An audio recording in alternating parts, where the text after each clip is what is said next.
Hey, Zach Crawford here, and in this video we're going to be talking about what to blog about, but more specifically, how to come up with unlimited blog post ideas. So one of the biggest questions people ask me is like, how do I come up with so much content and where do I get the ideas from? And that's what I'm going to show you. There should be never, again, a time in your career after watching this video that you have to guess what your audience wants if you're trying to build your audience. And you should never be at a loss for what content to create. Like, you'll literally have more ideas than you can act upon. With that being said, I want to touch on a few things before I jump in. Number one, as you can see, I'm on my blog post here that I wrote. So I'm going to link to this below. So if you want to go through step by step, I'm obviously going over the overview of this. So if you want to read the whole thing, that will be in the description. The second thing is I actually put together a free training right here as well. That'll be linked up in the description that goes more in detail on how to start a profitable blog. And I show more examples of this stuff that I'm talking about. With that being said, if you are new to the channel, make sure to go below, hit the subscribe button, smash that notification bell, and drop a comment below and let me know what your biggest takeaway was. Every single day, I give away one of my $1,000 courses completely for free for the best comment below. Now, with that being said, I want to talk about really quick what I believe a blog is for. And I think this is a thing that you got to keep in mind all the time. If you want to be successful with a blog and you're really trying to make blogging a full-time career, the biggest thing to understand is it's not about you, it's about them. In the beginning, and I understand this because when I first got started, all I cared about was making money. And what was really ironic is I never really made money because all I cared about was making money. And what happens is people can sniff you out. They can see when you're desperate. They can see when you don't care about them. They can see when you put very little effort into your content. Like, I'd like to think that, especially this content on my YouTube channel, like that people can see that I put a lot of time in between editing and coming up with the content and writing it and just the whole process, right? And that's what you want to happen, right? When you want people to come across you, or I should say when people come across you, you want them to see that you're showing empathy for their problems. You want them to see that you understand them. And that is the key to selling. What most people do is they start their blog off and everything they want to do is like write about things to buy, things they have for sale. And at the end of the day, here's the thing. People don't give a shit about you.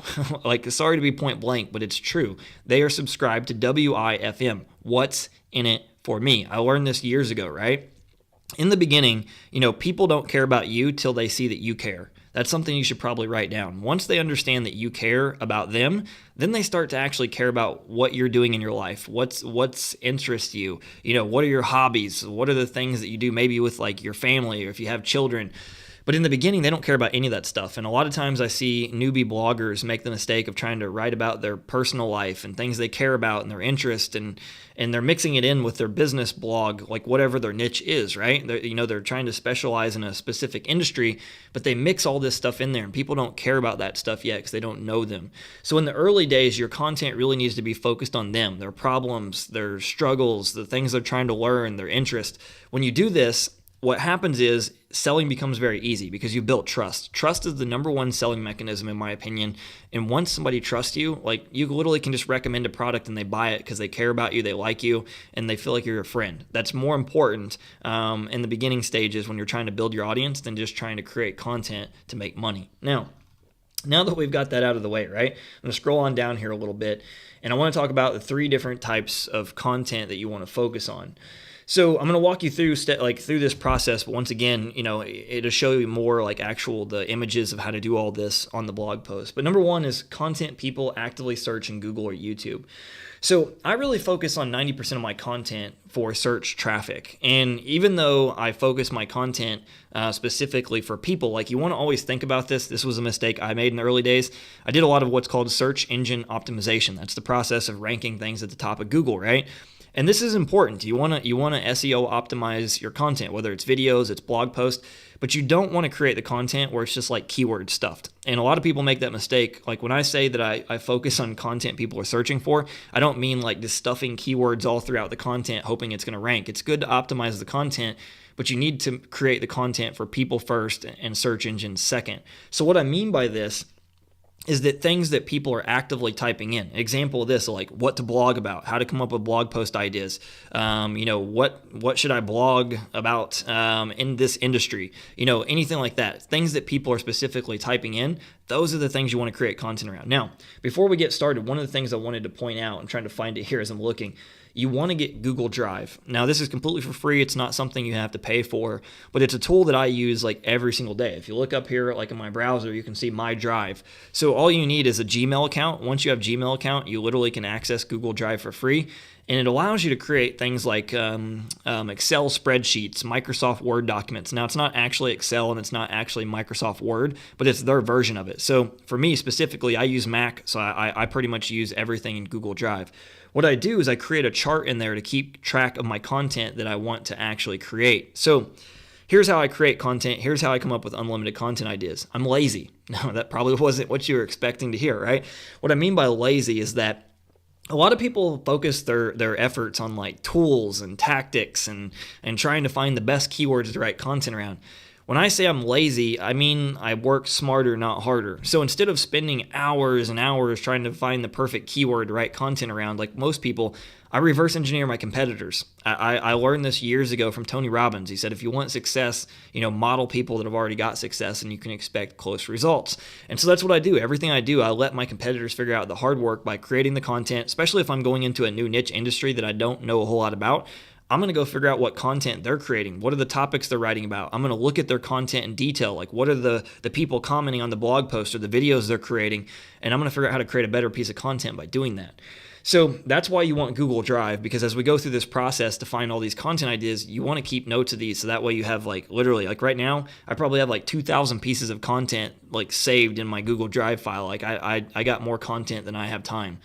So as we go down, I want to show you the first step that you do, right? So I'm going to use the term in this example, how to set up a website. So I'm in the actual web hosting niche, and basically I'm going to show you like what I would do when I go into that niche like from scratch, because I'm going to assume that you're probably starting from scratch.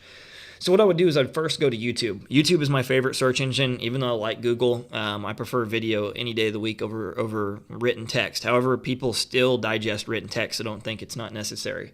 So basically, I would type in the search bar like how to set up a website. Now, what I want you to notice here, as I would do that, right? You see like how to set up a website to sell things, how to set up a website for free, how to set up a website with GoDaddy, how to set up a website with WordPress.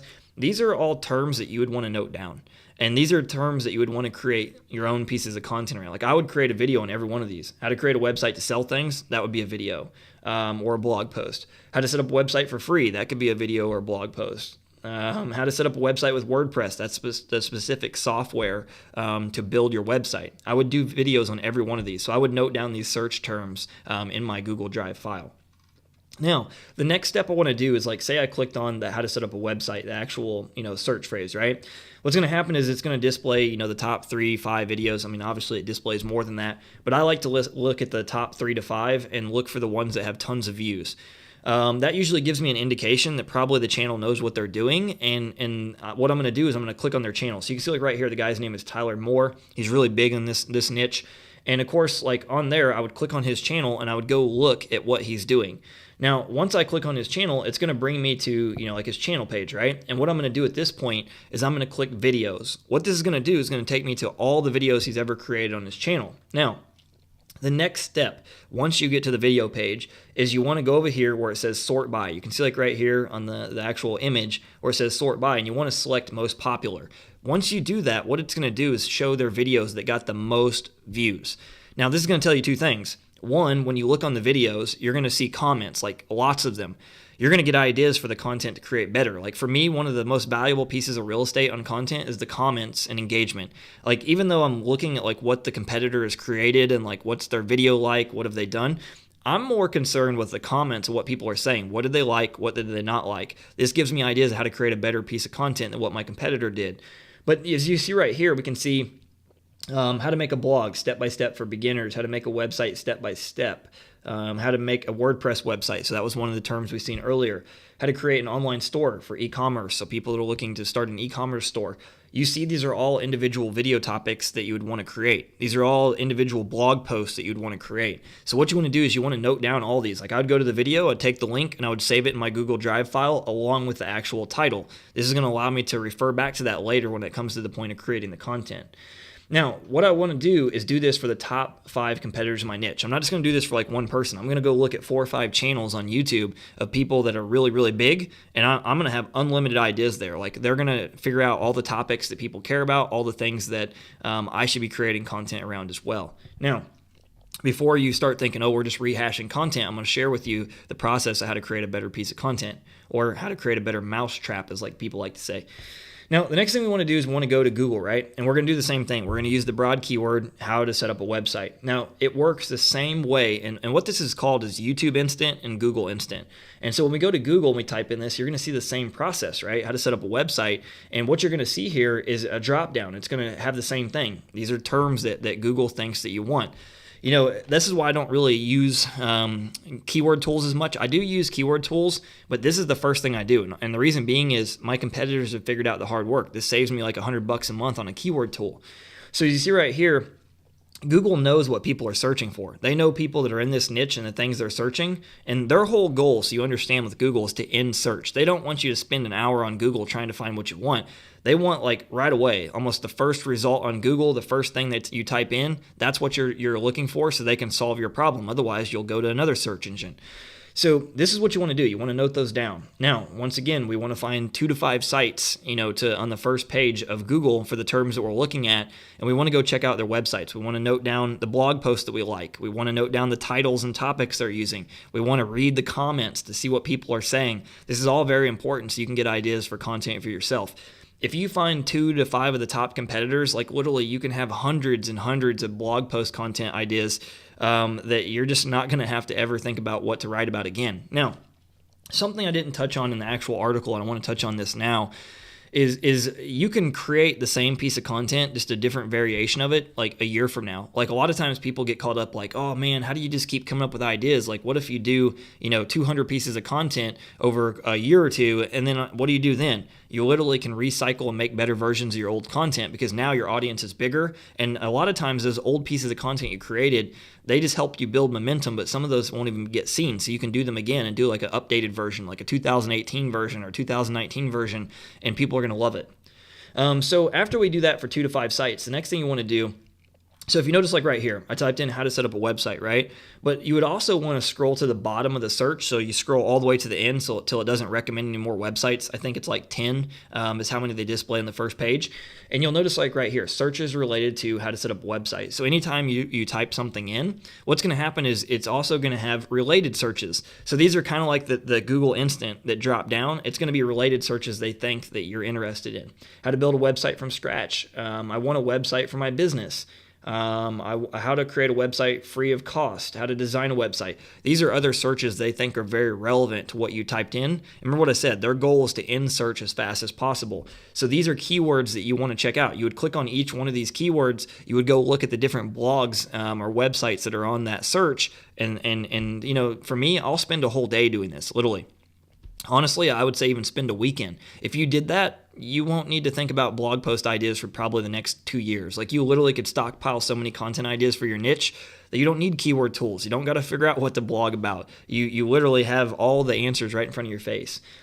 Now, here is my process about how I create the content. All right, so number 1 is I read the comments on the videos or the blog post and basically see what people do and don't like. So one of the biggest things, as I mentioned before, is I really like to look at the feedback from actual people that are potential customers of mine. Basically these people already have the audience that I'm looking to get. So when they're saying they like something, they don't like something, that's something I really want to pay attention to, especially when I'm going to create a piece of content. I like to note that down because it gives me ideas to make my content much better.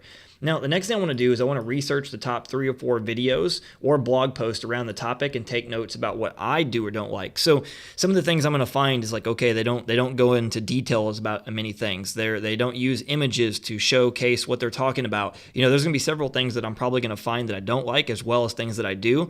And what you do is you take the best pieces of ideas from different pieces of content to make the ultimate piece of content.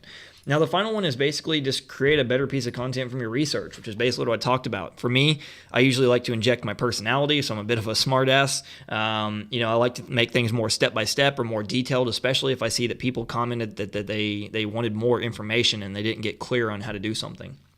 Now, the second type of content is surveying your audience. Now, as I said before, in the early stages, you really want to focus on search traffic and things people are typing in. But once you start to get an audience, you really want to listen to them. They will tell you what they want, what they're looking for. I talked about in one of my previous videos about like different ways to monetize a blog that, they will tell you when they want you to create your own products. They'll be asking you things. But one of the best ways is literally just to survey them and ask them like, hey, what do you want to learn? There's many different ways you can do this. One of the first ways you can do it is use something called SurveyMonkey. It's basically just a piece of software online that allows you to create a survey and ask questions, and they can submit their questions. Now, I used to do this, but I don't do this anymore. That's actually a paid software. For me, usually how I do it, I either just send an email to my email subscribers and say, hey, I'm trying to look for ideas of content to create. I want to make sure I'm helping you best. Can you let me know what you struggle with, what you need help with? Another way you can do it is ask your followers on Instagram. So if you're using Instagram, to say, hey, comment below, what topics do you want me to cover? You also can do it with YouTube. So if you're building a YouTube channel, to say, hey, comment below, let me know what kind of videos do you want me to cover? I mean, these are some of the best ways to get ideas for, your content.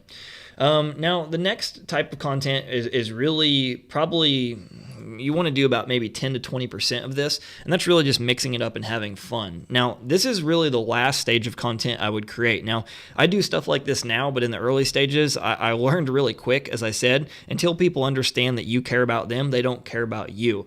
So I didn't really talk a lot about my life. I didn't talk about, the struggles I was going through. I didn't talk about things that interest me. To this day, you'll see me a lot of times talk about my failures more than my wins. In fact, I don't really enjoy talking about how much money I make just because I find it kind of cheesy. I do it for motivation because people ask to see that stuff so they know you're legit. But honestly, I don't really like talking about it. In fact, I didn't really start talking about my personal life until I got quite a bit of success and people started asking me like, Zach, what do you do outside of business? Zach, what do you like to do for fun?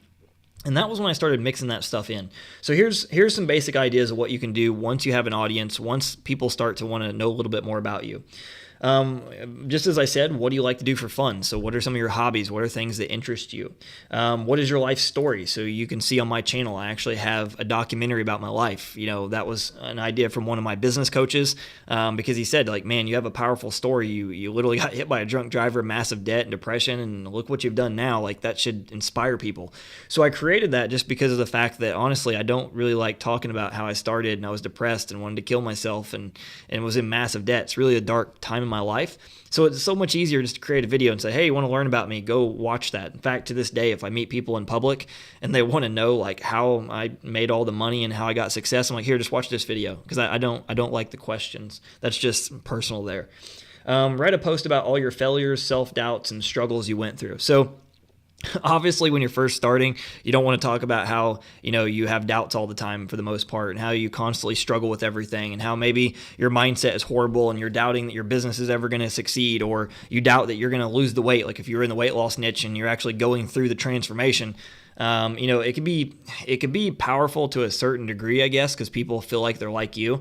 But a lot of times people care more about this stuff like once you've made it, because they want to see your backstory. They want to know like, okay, yeah, I see now you have a six-pack and amazing body, but like, did you ever feel like I do? Did you ever feel like crap and doubt that you can actually lose this weight? Then this stuff is powerful. So once you actually have results, once you actually are established in your niche, these types of content are very powerful.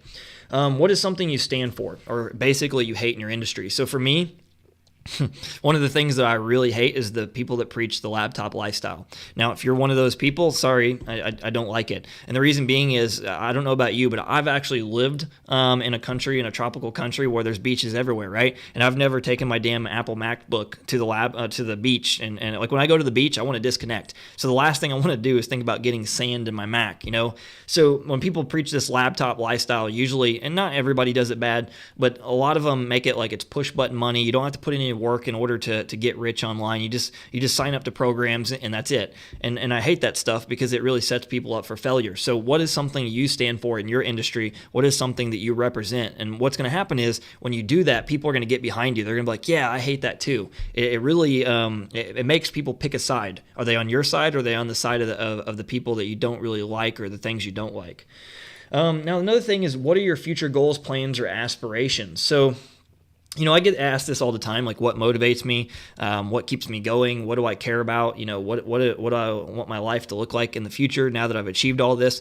So sometimes things like this are really good to share, and it also lets people in on your life and it lets them be close to you and be a part of your journey. And at the end of the day, like we're in a reality television kind of phase of the world where we want to look over people's shoulders. We want to see what they care about, what they're doing, and this really does. It lets people in and get to know you and know what you care about and what you're hoping to achieve as well. Just because you have success already maybe doesn't mean that you don't have goals, right? And they want to see what you're working towards. Weird facts about yourself that no one knows. So it could be like 21 weird facts that I never wanted to share about myself. Something like that, right? List posts work really well. These are great to show like your insecurities. It's great to show that you're a normal person. One of the biggest things that I can see, especially like for me personally, is as I got, like, I guess you could say, rose to the top, right, and got success, like people started having a hard time imagining they could do the same thing. They're like, Zach, I can't talk as good as you. Zach, I don't know copywriting. Zach, I don't know how to do sales. They looked at me like I just like was born with these skill sets. And it's kind of funny to me because I've had to hone them in over several years, right? And so what this is really good is also to share personal things as well as to share insecurities, share things that people don't know about you. It really is going to make them bond with you. Write about lies, myths, or deceiving things in your industry that you feel is hurting your tribe. So these are basically kind of like what I talked about earlier. What do you stand for? But if you see things going on in your industry that's just like complete BS, like in the make money online, the fitness industry, there's a lot of stuff that's just complete garbage. And if you're in one of those niches, call out things you don't like. Let people know that like this thing is hurting you. Stay away from that. Write about your hobbies and what you like to do outside of your blog. So that was a little bit about, what do you like to do for fun, but, specifically what are your hobbies and interests? For me, it's photography and video and cars and motorcycles and travel. So I talk about the things that I like quite a bit in my content. The final piece is interview experts in your industry. So this is good for a couple of reasons. One, it passes off credibility to you and the person. So, if you're more successful than the person you're interviewing, it can be good to give them exposure. It's also good because if you're interviewing somebody that's more successful than you, it's power of association, right? And it also is great because, say for instance, like you were in the fitness industry and you're interviewing people that got results doing that, it motivates your tribe. It inspires them that other people achieve the result that they want. So it's very, very powerful. So interviews are a great way to give, free content. Also, say there's an expert in your industry and they're sharing tips. It allows you to share awesome content with your audience without you having to create anything other than just ask them a few questions. So this is stuff that I would look into once you already start building an audience. I would start with number one, which is the search content first to build the audience, then start moving into surveying your audience, then start moving into actually, doing some of this stuff. But at this point, if you have ideas or you don't have ideas on what to do as far as blog posts, I don't know what else to tell you. Like literally, you should be able to create so many ideas with content with the process I shared with you. You just don't have enough time to act upon them. With that being said, if you enjoyed this blog post, I think you're going to really love the training that I put together for you. So I'll link that up in the description. It'll teach you how to start a profitable blog and go step by step through the whole process. With that being said, if you like this video, I'd really love if you smash that like button. It helps me reach more people, and it lets me know if you actually dig the content and I should do more of this. So I think that's about it, and I will see you tomorrow.